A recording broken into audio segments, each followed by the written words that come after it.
میری امی نے مجھے بتایا کہ تم اور تمہارا شوہر شادی کے بعد اسی گھر میں رہو گے اور وہ لڑکا UK میں نہیں رہتا۔ تمہارے ابو کو کسی نے بتایا تھا کہ یہ لڑکا کافی غریب ہے لیکن نیک ہے اور 5 وقت کا نمازی ہے، اور اب وہ ہمارے گھر میں گھر جمائی بن کے رہے گا۔ میں نے امی سے کہا کہ آپ نے یہ باتیں مجھے پہلے کیوں نہیں بتائیں؟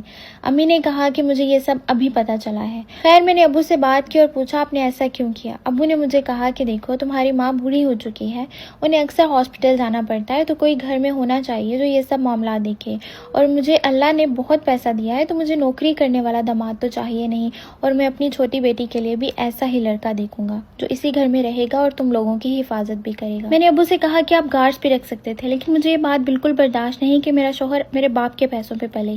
ابو نے آؤ دیکھا نہ تاؤ مجھے ڈانٹنا شروع کر دیا اور کہنے لگے میرا پیسہ ہے میری مرضی، جب مجھے کوئی مسئلہ نہیں تو تم کون ہوتی ہو مجھے روکنے والی؟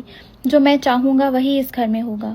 خیر میری شادی ہوئی اور ہال سے میں سیدھا اپنے گھر میں آ گئی۔ جب وہ کمرے میں آیا تو بہت فضول قسم کی باتیں کی اور کہنے لگا کہ تم یہ مت سمجھنا کہ تمہارے باپ نے مجھے خرید لیا ہے، میرے ماں باپ ہیں اور جو وہ چاہیں گے تمہیں وہ کرنا پڑے گا، اور اپنے باپ کو بھی بتا دینا کہ میری مرضی ہے، میں جس طرح سے بھی اس گھر میں رہوں مجھے ڈکٹیٹ کرنے کی ضرورت نہیں ہے۔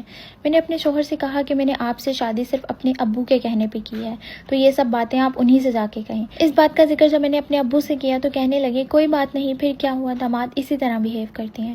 ان کی یہ بات سن کے میں خاموش ہو گئی۔ کچھ دن بعد ابو واپس چلے گئے اور میرے شوہر کو بہترین بزنس سٹارٹ کروا دیا۔ شادی کے کچھ دن گزرے اور میں نے دیکھا کہ میرے شوہر اور میری چھوٹی بہن کے درمیان بہت فرینکنس ہو گئی۔ میں نے اگنور کیا، اور پھر جب سال گزرا اور میری بیٹی پیدا ہوئی تب میں نے اپنے شوہر سے بات کی کہ ٹھیک ہے آپ کی چھوٹی بہنوں کی طرح ہے، لیکن ہر وقت اس طرح کرنا، کبھی رشتہ دار بھی آتے ہیں، مجھے نہیں